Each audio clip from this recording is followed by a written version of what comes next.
എല്ലാവർക്കും നമസ്കാരം. ഇന്ന് നമുക്ക് നല്ല പെർഫെക്റ്റ് ആയിട്ട് ഇഡ്ഡലിയുടെയും ദോശയ്ക്കും ഒക്കെയുള്ള ബാറ്റർ ഉണ്ടാക്കുന്നത് എങ്ങനെയാണെന്ന് നോക്കാം. ഞാനിവിടെ ഉണ്ടാക്കിയെടുക്കുന്ന ബാറ്റർ ഉപയോഗിച്ച് ഇഡ്ഡലി, ദോശ, മസാല ദോശ, കുഴിപ്പണിയാരം എല്ലാം ഉണ്ടാക്കിയെടുക്കാൻ പറ്റും. ഇവിടെ ഇപ്പോൾ 3 ഗ്ലാസ് പച്ചരിയും 1 ഗ്ലാസ് ഉഴുന്നുമാണ് കുതിരാൻ വേണ്ടി വെച്ചിരിക്കുന്നത്. മിനിമം ഒരു 8 മണിക്കൂറെങ്കിലും കുതിർന്നാലേ നല്ല പെർഫെക്റ്റ് ആയിട്ടുള്ള ഇഡ്ഡലിയോ ദോശയോ ഉണ്ടാക്കിയെടുക്കാൻ പറ്റുള്ളൂ. നമ്മൾ കുതിരാൻ വയ്ക്കുന്ന ഉഴുന്ന് ചെറുതായിട്ടൊന്ന് പൊളിച്ച് ഇതിന് മുകളിലായിട്ട് ഇതുപോലെ പതയൊക്കെ വരും. ഇനി ഇതുപോലെ 8 മണിക്കൂർ കുതിർക്കാൻ പറ്റിയില്ലെങ്കിലും നിങ്ങൾക്ക് പെർഫെക്റ്റ് ആയിട്ടുള്ള ഇഡ്ഡലിയോ ദോശയോ ഉണ്ടാക്കിയെടുക്കാൻ പറ്റും. അതെങ്ങനെയാണെന്ന് വഴിയേ പറയാം. ഇതുപോലെ അരി കുതിർക്കാനിടുമ്പോൾ ഒരു 5-6 ഉലുവായും കൂടെ ചേർത്തിട്ടുണ്ടെങ്കിൽ ദോശമാവ് വളരെ എളുപ്പത്തിൽ പൊങ്ങി വരും.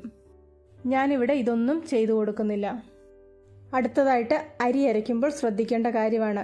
അരി അരയ്ക്കുമ്പോൾ ഒരിക്കലും ഒരുപാട് വെള്ളം ഒഴിച്ചു കൊടുക്കരുത്. അരയ്ക്കാൻ എടുത്തിരിക്കുന്ന അരിയുടെ കുറച്ച് താഴെ ഭാഗത്ത് വരുന്ന രീതിയിൽ വേണം വെള്ളം ഒഴിച്ചു കൊടുക്കാൻ. അതിനുശേഷം ഇത് നന്നായിട്ടൊന്ന് അരച്ചെടുക്കാം.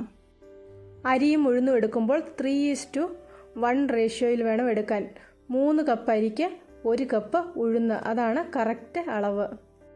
ഇതുപോലെ അരിയും ഉഴുന്നും അരച്ചെടുക്കുമ്പോൾ രണ്ടും വേറെ വേറെ അരച്ചെടുക്കുന്നതാണ് നല്ലത്.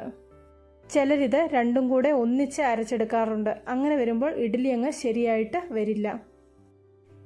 ഉഴുന്നരയ്ക്കുമ്പോൾ ഉഴുന്നിന് കുറച്ച് മുകളിലായിട്ട് വെള്ളം ഒഴിച്ചിട്ട് വേണം അരച്ചെടുക്കാൻ. ഉഴുന്ന് നന്നായിട്ട് അരച്ചതിന് ശേഷം നേരത്തെ അരച്ചു വെച്ചിരിക്കുന്ന അരിയുടെ കൂടെ ചേർത്ത് കൊടുക്കാം. അടുത്തതായിട്ട് ഇഡ്ഡലി നല്ല സോഫ്റ്റ് ആയിട്ട് വരാൻ വേണ്ടിയിട്ടുള്ളൊരു ടിപ്പ്, ഇഡ്ഡലിക്ക് അരയ്ക്കുമ്പോൾ കുറച്ച് ചോറും കൂടെ ചേർത്ത് അരച്ചു കൊടുക്കണം. 3 ഗ്ലാസ് അരിക്ക് 2 കൈ ചോറ് അരച്ച് ചേർക്കുന്നുണ്ട്.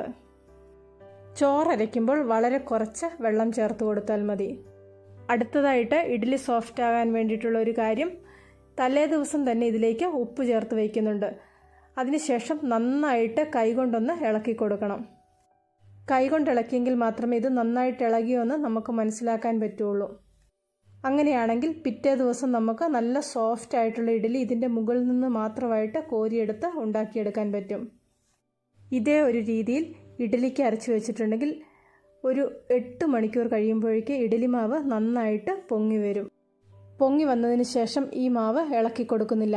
ഇതിൻ്റെ മുകളിൽ നിന്ന് കോരി ഇഡ്ഡലിയോ ദോശയോ ഉണ്ടാക്കിയെടുക്കാം. ഏറ്റവും അടിയിലെ മാവ് വരെ നല്ല സോഫ്റ്റായിട്ട് കിട്ടും. ഇതേ രീതിയിലും ഇഡ്ഡലി ഉണ്ടാക്കിയിട്ട് ഒരു തരത്തിലും സോഫ്റ്റ് ആകുന്നില്ലെന്നുള്ളവർ ഒരു കാര്യം കൂടെ ചെയ്യുക. 1 നുള്ളി ഈസ്റ്റും കൂടെ ഇതുപോലെ ബാറ്റർ മിക്സ് ചെയ്യുന്ന സമയത്ത് ചേർത്ത് കൊടുക്കുക. അങ്ങനെ ചെയ്തിട്ടുണ്ടെങ്കിൽ ഇഡ്ഡലി ഒരിക്കലും സോഫ്റ്റ് ആകുന്നില്ലെന്ന് പരാതിയുള്ളവർക്ക് തീർച്ചയായിട്ടും നല്ല സോഫ്റ്റ് ആയിട്ടുള്ള ഇഡ്ഡലി ഉണ്ടാക്കിയെടുക്കാൻ പറ്റും. നല്ല സോഫ്റ്റ് ആയിട്ടുള്ള ഇഡ്ഡലി മാവ് ഉണ്ടാക്കുന്നത് എങ്ങനെയാണെന്ന് എല്ലാവർക്കും മനസ്സിലായെന്ന് വിശ്വസിക്കുന്നു. ആർക്കെങ്കിലും സംശയമുണ്ടെങ്കിൽ കമൻ്റായിട്ട് ചോദിച്ചിട്ടുണ്ടെങ്കിൽ അതിൻ്റെ മറുപടി തരുന്നതായിരിക്കും. ഇന്നത്തെ ഈ വീഡിയോ ഇഷ്ടപ്പെട്ടെങ്കിൽ ലൈക്ക് ചെയ്യാനും ഷെയർ ചെയ്യാനും അഭിപ്രായങ്ങൾ അറിയിക്കാനും മറക്കണ്ട. ചാനൽ സബ്സ്ക്രൈബ് ചെയ്തിട്ടില്ലെങ്കിൽ സബ്സ്ക്രൈബ് ചെയ്ത് റൈറ്റ് സൈഡിലെ ബെല്ലൈക്കണും കൂടി ഒന്ന് ക്ലിക്ക് ചെയ്യുവാണെങ്കിൽ ഞാനിടുന്ന എല്ലാ വീഡിയോയുടെയും നോട്ടിഫിക്കേഷൻ നിങ്ങൾക്ക് അപ്പോൾ കിട്ടുന്നതായിരിക്കും. പുതിയൊരു വീഡിയോയുമായിട്ട് വീണ്ടും കാണാം.